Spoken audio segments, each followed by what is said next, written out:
Assalamualaikum warahmatullahi wabarakatuh. Halo teman-teman, sebelumnya perkenalkan nama saya Zahra Quratul Ain. Dengan ketiga rekan saya, yaitu Diah Amelia, lalu ada Siti Makfiroh, dan yang terakhir yaitu Nesa Amelia Novianti. Kami dari kelompok 3 akan membahas tentang sifat urutan dari bilangan real. Nah, sifat urutan bilangan real itu sendiri berkaitan dengan istilah kepositifan dan ketidaksamaan antara bilangan-bilangan real. Seperti halnya dengan struktur aljabar dari sistem bilangan real, dalam sifat urutan bilangan real terdapat beberapa sifat dasar yang dipandang sebagai aksioma urutan yang dapat dikembangkan menjadi sifat-sifat urutan lainnya dari bilangan real. Nah, aksioma ini sangat bermanfaat untuk menentukan apakah sebuah bilangan termasuk bilangan positif, termasuk bilangan negatif, atau yang lainnya. Aksioma ini juga yang akan menjadi landasan hadirnya tanda ketaksamaan seperti kurang dari, lebih dari sama dengan, dan kurang dari sama dengan. Oke, langsung saja kita mulai dari aksioma 3.1 atau aksioma urutan. Terdapat subhimpunan tak kosong P dari bilangan real yang dinamakan atau bisa kita sebut himpunan bilangan real positif jika memenuhi sifat-sifat sebagai berikut.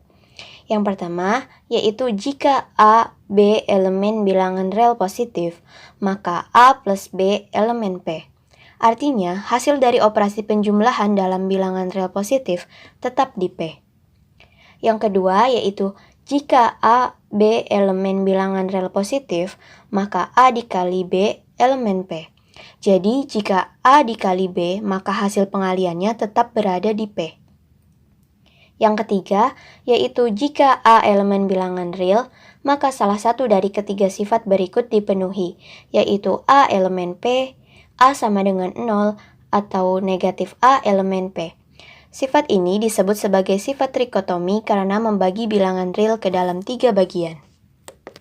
Berikutnya kita akan bahas tentang ketaksamaan. Di sini ada beberapa definisi. Yang pertama ada definisi 3.2 di mana jika A elemen P, maka A adalah bilangan positif yang dituliskan dengan A lebih dari 0. Yang kedua, jika A elemen P atau A sama dengan 0, maka A dikatakan bukan bilangan negatif yang dituliskan dengan A lebih dari sama dengan 0. Yang ketiga, jika negatif A elemen P, maka dikatakan A bilangan negatif yang dituliskan dengan A kurang dari 0. Yang keempat, jika negatif A elemen P atau A sama dengan 0, maka A dikatakan bukan bilangan positif yang dapat kita tuliskan dengan A kurang dari sama dengan 0. Lalu definisi selanjutnya ada definisi 3.3. Misal A, B elemen bilangan real, maka definisi yang pertama, jika A dikurangi B elemen P, maka A lebih dari B. Yang kedua, jika negatif dalam kurung A dikurangi B elemen P, maka A kurang dari B. Yang ketiga, jika A dikurangi B elemen P digabung 0, maka A lebih dari sama dengan B. Yang keempat, jika negatif dalam kurung A dikurangi B elemen P digabung 0, maka A kurang dari sama dengan B. Next ke teorema 3.4. Misalkan A, B, C elemen bilangan real, maka teorema yang pertama, jika A lebih dari B dan B lebih dari C, maka A lebih dari C. Teorema yang kedua, yaitu satu dan hanya satu dari hubungan berikut yang berlaku, yaitu A kurang dari B, A sama dengan B, atau A lebih dari B. Teorema yang ketiga, yaitu jika A lebih dari sama dengan B, dan B lebih dari sama dengan A, maka A sama dengan B. Maka di sini kita akan membuktikan ketiga teorema tersebut. Teorema yang pertama, yaitu diketahui A lebih dari B, dan B lebih dari C untuk A, B, C elemen bilangan real. Nah, karena A lebih dari B dan B lebih dari C itu berarti A dikurangi B elemen P dan B dikurangi C elemen P. Berdasarkan aksioma urutan 1, maka diperoleh dalam kurung A dikurangi B ditambah dalam kurung B dikurangi C. Lalu kita gunakan sifat asosiatif penjumlahan menjadi A ditambah dalam kurung negatif B ditambah B dikurangi C, yang menurut sifat inverse penjumlahan bahwa A ditambah dalam kurung negatif B ditambah B dikurangi C adalah A ditambah 0 dikurangi C. Maka A ditambah 0 dikurangi C sama dengan A dikurangi C. Ini adalah sifat identitas penjumlahan. Nah, dalam hal ini menunjukkan bahwa berdasarkan definisi 3.3 kita memperoleh A lebih dari C. Jadi terbukti bahwa A lebih dari B dan B lebih dari C, maka A lebih dari C. Lalu, teorema yang kedua kita buktikan berdasarkan pendefinisian sebelumnya dan sifat trikotomi yang mengakibatkan bahwa untuk bilangan-bilangan real A dan B hanya satu dari hubungan berikut dipenuhi, yaitu A lebih dari B, A sama dengan B, atau A kurang dari B. Teorema yang ketiga dibuktikan dengan mengandaikan A tidak sama dengan B. Maka berdasarkan bagian B, kita peroleh bahwa A dikurangi B elemen P atau B dikurangi A elemen P, di mana A lebih dari B atau B lebih dari A. Hal ini kontradiksi dengan yang diketahui, jadi haruslah A sama dengan B. Nama saya Dia Amelia. Saya akan menjelaskan mengenai teorema 3.5. Teorema 3.5 terbagi menjadi 3. Yang pertama, jika A tidak sama dengan 0 anggota bilangan real, maka A kuadrat lebih besar dari 0. Yang kedua, 1 lebih besar dari 0. Yang ketiga, jika N anggota bilangan real negatif, maka N lebih besar dari 0. Pembuktian. Untuk pembuktian yang pertama, karena A tidak sama dengan 0, maka A atau negatif A di P. Jika A di P, maka berdasarkan aksioma A kuadrat sama dengan A dikalikan A di P. Jika negatif A di P, maka berdasarkan teorema 1.5, A kuadrat sama dengan negatif A dikalikan negatif A di P. Jadi, dalam tiap kasus A kuadrat anggota bilangan P. Untuk pembuktian yang kedua, ambil A sama dengan 1 pada bagian A, sehingga 1 sama dengan 1 kuadrat di P. Oke, selanjutnya saya akan menjelaskan mengenai teorema 3.6. Misalkan, A, B, C anggota bilangan real. Pernyataan A, jika A lebih besar dari B, maka A ditambah C lebih besar dari B ditambah C. Nah, kita buktikan. Karena A lebih besar dari B, maka A dikurangi B di P. Sedangkan A dikurangi B sama dengan A dikurangi B ditambah 0. Sama dengan A dikurangi B ditambah C ditambah kurung buka negatif C kurung tutup. Nah, kenapa di sini 0 diubah menjadi C ditambah negatif C? Karena kita asumsikan C ditambah negatif C itu sama dengan 0. Nah, kita lanjut sama dengan A ditambah C dikurangi kurung buka B ditambah C kurung tutup di P.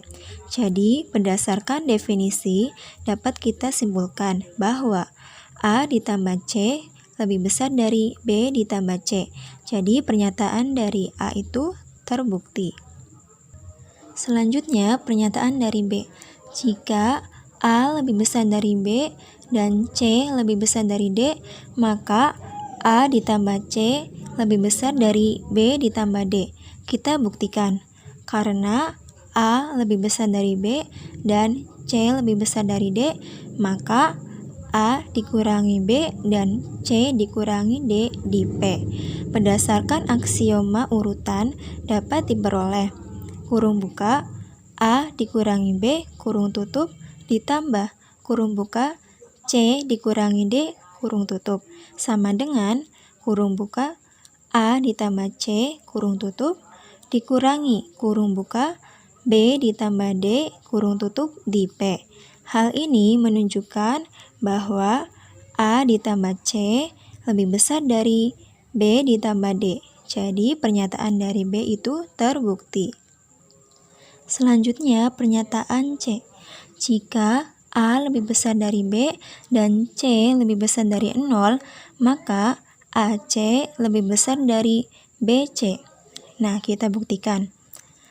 A lebih besar dari B dan C lebih besar dari 0 berdasarkan definisi 3.1 dan 3.2, kita peroleh kurung buka A dikurangi B kurung tutup dikali C di P. Berdasarkan sifat distributif, maka kurung buka A dikurangi B kurung tutup dikali C sama dengan A dikali C dikurangi B dikali C di P. Jadi, AC lebih besar dari BC. Nah, pernyataan C juga terbukti. Pernyataan D. Jika A lebih besar dari B dan C kurang dari 0, maka AC kurang dari BC. Kita buktikan.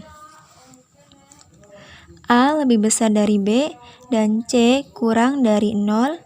Berdasarkan definisi 3.1 dan 3.2, kita peroleh kurung buka A dikurangi B kurung tutup dikali kurung buka negatif C kurung tutup di P.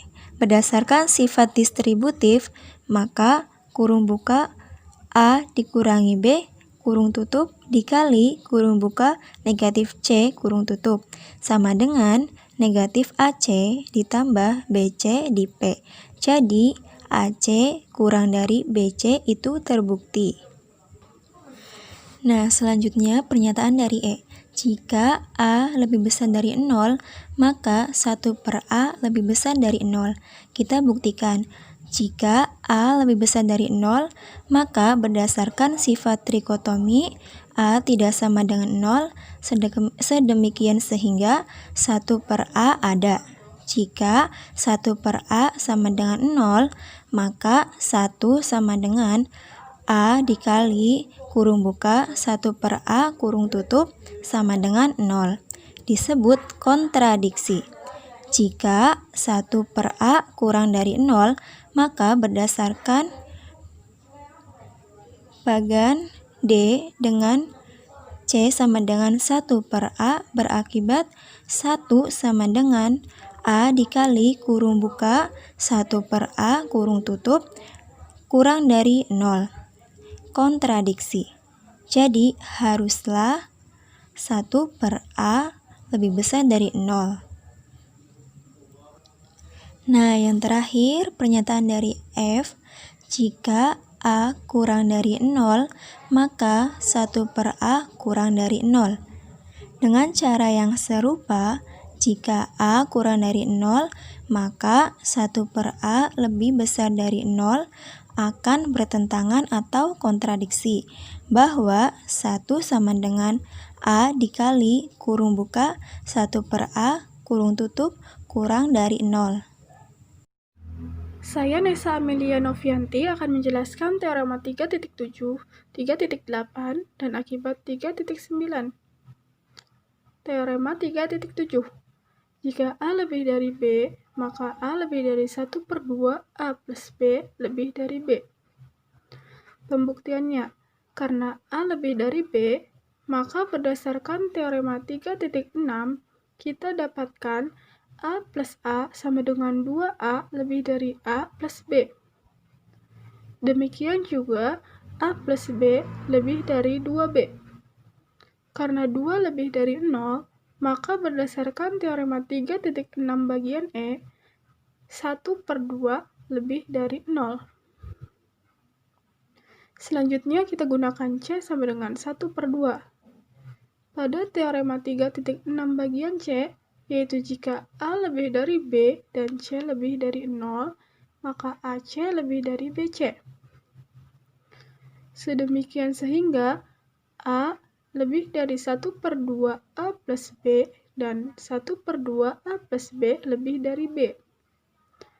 Jadi, berdasarkan teorema 3.4, A lebih dari 1/2 A plus B lebih dari B. Kemudian teorema 3.8. Jika AB lebih dari 0, maka A lebih dari 0.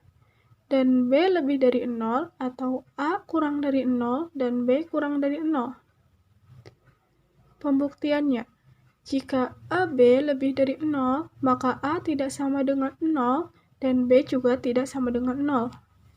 Jika A lebih dari 0, maka 1 per A lebih dari 0. Dengan demikian, B sama dengan 1 per A dikali B sama dengan 1 per A dikali AB lebih dari 0. Dengan kata lain, jika A kurang dari 0, maka 1 per A kurang dari 0. Hal ini menunjukkan bahwa B sama dengan 1 per A dikali B sama dengan 1 per A dikali AB kurang dari 0. Dan selanjutnya akibat 3.9. Jika AB kurang dari 0, maka A lebih dari 0 dan B kurang dari 0, atau A kurang dari 0 dan B lebih dari 0. Oke, cukup sekian dari kelompok kami. Thanks for your attention. Kurang dan kurangnya kami mohon maaf. Wassalamualaikum warahmatullahi wabarakatuh. Ice cream, ice cream, ice cream, turn.